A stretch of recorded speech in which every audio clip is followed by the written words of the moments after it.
Welcome back to my YouTube channel Beauty World New. This time talk about Kenyan court suspend landmark US health aid deal over data privacy concern.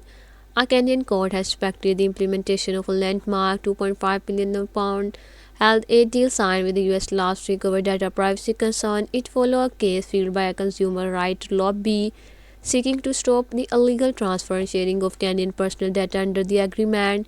The interim ruling now has green Kenyan authority from taking any step to put the deal into practice insofar as it provides for facility, transfer, sharing or dissemination of medical, epidemiological or sensitive personal health data since the deal with Kenya. Donald Trump administration has signed similar agreement with the other African country as it overhauled its Freedom Net program under its new global health aid strategy, and the US priority direct deal with the government rather than challenging funding through aid agency. Countries are required to increase their own health spending. In the Kenyan case, the US contribution 1.7 billion pound, with the Kenyan government covering 850 million per dollar and gradually taking a more responsibility. At last week's signing ceremony, US Secretary of State Marco Rubio described it as a landmark agreement. The US has since entered into similar deal with Rwanda, Lesotho, Liberia, and Uganda. However, many Kenyans have raised concern that the deal could allow to the US view personal medical records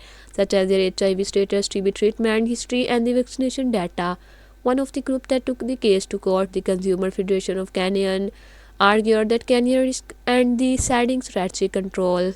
The Consumer Federation of Kenya argued that Kenya and the risk and the setting strategic control of its health system if the pharmaceutical for emerging diseases and digital infrastructure. The High Court agreed to bar the implementation of the deal until the full case is the heard. Kenyan government has sought to reassure citizens over the deal. On Wednesday, President William Ruto said the Attorney General had gone through these agreements with a tooth comb to ensure that the law prevail on data that belongs to the people of Kenya. If the Kenyan law, the US has not commented about the data privacy concern, and the case is next due in court on 12 February. I hope to enjoy this video. Like and subscribe my channel. Next time, goodbye.